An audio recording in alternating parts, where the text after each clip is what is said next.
everyone, this is Yael, and I'm here to bring you the message of the Divine Feminine for her beloved for this Lionsgate portal. Okay, so for that period would be from August 8th to the 18th. I think that's the period that this reading covers. I know that I used to give weekly readings, but for this period, because I got swamped with all your couples Akashic Records reading, and thank you for the trust and your wonderful feedback. Okay, and I really hope that the bit of information that I shared with you about your journey before, the past, and the present really helps put things together. Okay. So there. Anyway, let's get on with the reading. As far as Lionsgate is concerned, this would be the culmination of what we started in what was started during the Lionsgate portal in 2017. Okay, so for a year now, we've been bombarded with diamond light and water codes to really help integrate the divine feminine with the divine masculine into the sacred marriage or union. And that union has been happening for quite some time now, which is why as we navigate our next path, coming into physical union with our twin flames, if that is what you have agreed to with your twin in this lifetime. Okay, so anyway, I've already shuffled the cards and prayed over them, and at the bottom of the deck, and usually when it comes to these messages, the cards at the bottom of the deck usually speak to the state of the divine feminine. And here we have the Emperor card for her. So she's still in the thick of really fixing things, but she's not without injury. Here in this particular deck, we have here the Emperor symbolized by Henry VIII. And this is a time wherein an injury from a hunting accident, when he was hunting a boar, was already festering. Okay, so his previous demeanor of being happy-go-lucky and really a jovial and amiable monarch was replaced by somebody who was grumpy and in pain.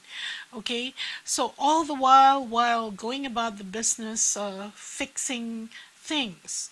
So basically that's what a lot of the divine feminines are going through right now, wherein you have assumed the position of power. You can already navigate and see what needs to be done, and actually go about your way trying to fix things in your life. But this is not without this did not come without a personal cost to them. Okay, and here we can see this the court jester peeping out of the curtains there, because during that time it was only the court jester who could really speak without fear, okay, to the emperor, because he could always sort of take it back and say he was just joking and all that. But it was these would be hints for Henry VIII then, because everybody else was scared. So check out who these court jesters are in your life, who may be giving you a little bit more perspective into your situation. Because here, okay, Divine Feminine still busy working, 8 of Coins here, working to create what they have already visualized for themselves in their new life, in the new earth. But look here, see a lot of pain associated with it. We see here the 10 of Swords, this man all doubling over because of all the swords in his back. Okay, you can see the energy in this card here, very dynamic. So it's as if that being attacked on all angles, and not in a very fair way, because there's a bit of treachery involved when you get stabbed in the back or shot in the back. But this comes in the wake of the sun rising. So just hang in there, okay? Because she's still adamant to keep this vision of what she wants to create in her heart and her mind. You can see that this girl is wearing red. So, and that is the base of creation here in the root chakra, right? So still hard at work trying to do that, so that she comes to her the wishes fulfilled card, the Nine of Cups, wherein she is content and happy and she feels loved. And then you have here the Lover's card. Okay, so still working her way towards that. But now it's like playing with a handicap. So there. Okay, as for her message for her beloved, let's open the cards here. We have the King of Coins. We have the Two of Cups. We have the Devil card. We have the Chariot card. We have the Queen of Swords. Page of Coins. And Seven of Wands. Okay, give me a second here. Okay, basically, Divine Feminine's message here. Remember, if you watch the Twin Flame Weekly video, Divine Masculine in the process of strategizing. In fact, he was represented there by the Queen of Swords. Queen of Air, rather. Okay, so much thinking and strategizing going on, so that he can get to the next level, so to speak. So here we find a continuation of that theme. We see here that the King of Coins is in a library. Kind of reminds me of the Hall of Records here. And he's doing his research, okay, trying to figure out, coming up with this plan. But because he's coins, this would be the theoretical part of it. And the Divine Feminine telling him to take his head out of these books and actually start working on them. Because here, this would be his goal, the Two of Cups.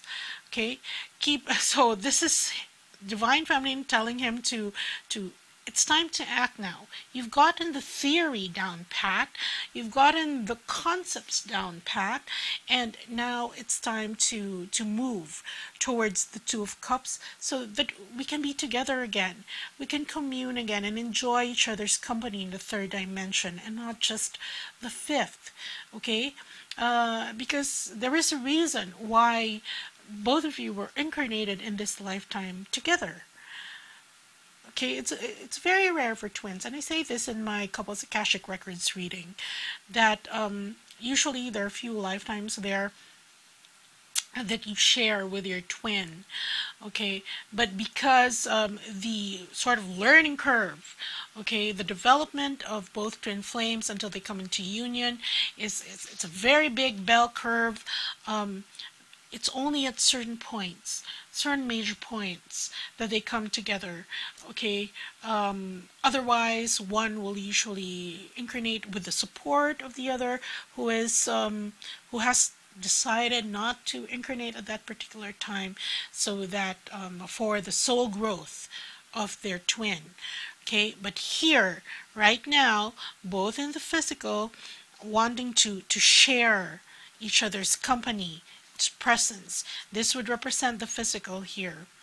Okay, and the other message is that in his goal to come together, some obstacles may present themselves to you, and here with the divine feminine, she's being very honest here, because here in the middle of the spread we have the chariot card, and the chariot card, although it implies movement, just like when you have to direct the direction of these two horses, it really depends on the rider, okay, the charioteer.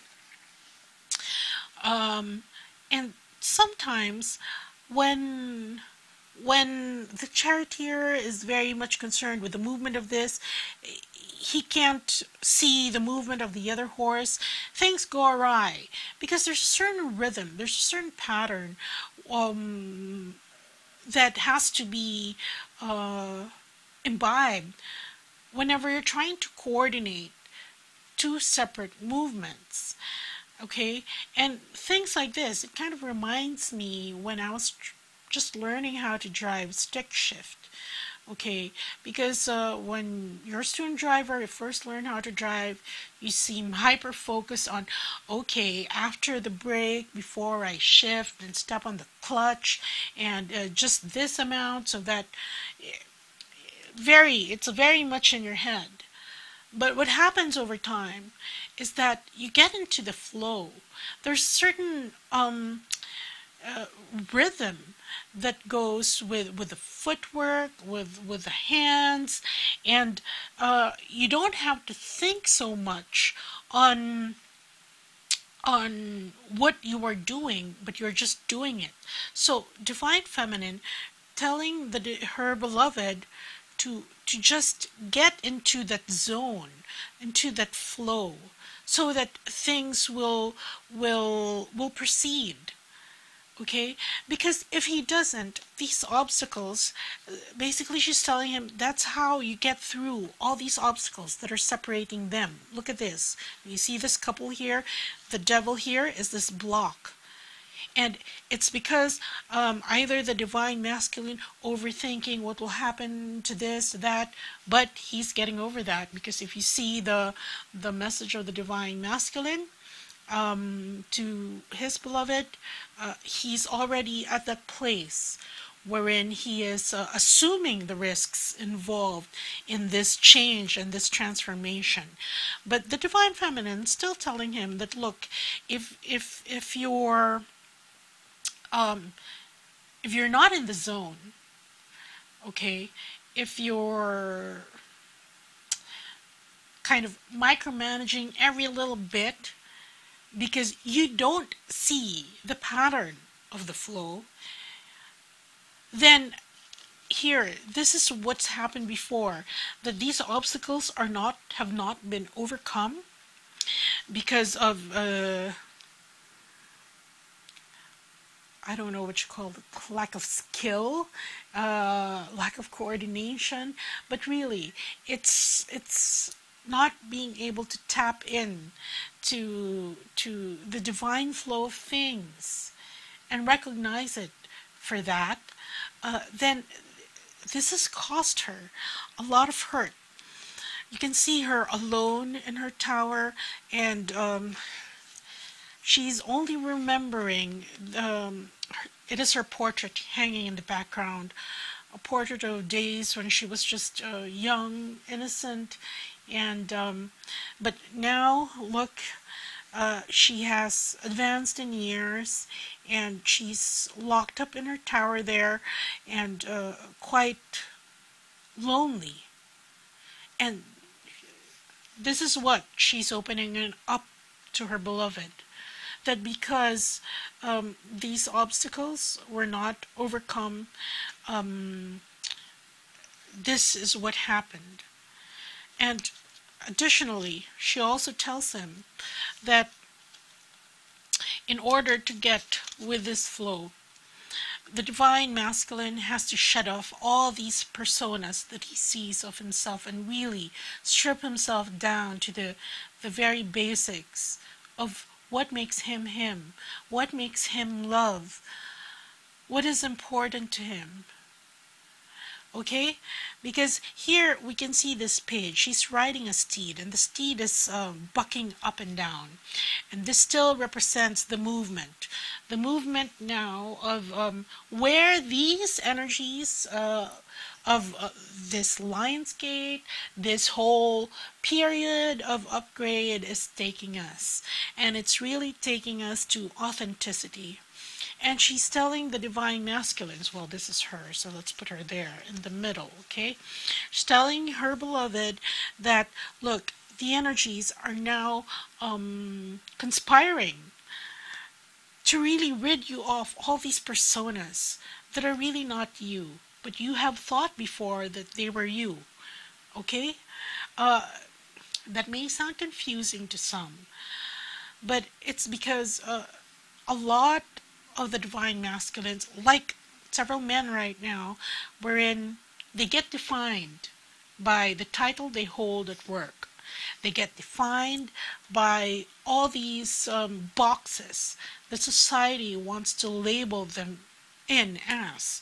Okay, so and if that box happens to come with applause, with accolades, because it seems such a picture perfect box, even though it is empty, they want to hold on to that box, even if it doesn't represent the real state of things.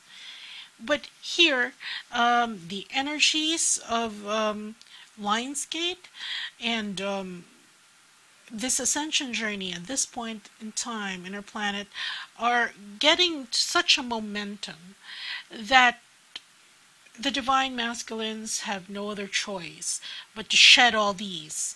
Look, she's being stripped. The writer here is being stripped of her clothing one at a time. And so she's divine feminine telling him that as soon as he sheds all these personas that really do not belong to him, that really just put on a show, okay, then that's when he will retrieve his personal power. You can see here the Seven of Wands card. This woman here, look at her dress. It's yellow, really representative of the solar plexus. And look at her. She's just flicking off the wands that are coming at her. These wands would be all these obstacles that have prevented the flow from the divine masculine from really riding on that flow, getting on board that train, so that his reunion won't be such a struggle for him. Because this has been a struggle for the divine masculine, and this is something else that he could add to his arsenal, so to speak. This whole desire to be authentic, so that he reclaims his personal power, and all these things that are in the way of the union can be resolved. Okay? So here, this would go both ways, and she's telling him, and right now, being in a very vulnerable, fragile state, telling him, sort of giving him tips, okay, that if you go with the flow, then this will have direction. And where does that flow come from? The divine masculine, it has to, if this is his goal, then it has to come from his heart. He has to listen to it. Okay? And so, there, divine feminine, really helping the divine masculine get out of his headspace so that he can tackle all these things that are preventing the union, because he has owned himself. He's no longer the persona. He can tell which is the persona, which is him. And that's where all this strength, all this power will come from, to hurdle all these things. Okay? So that's what I have for you. And I hope really that this helped.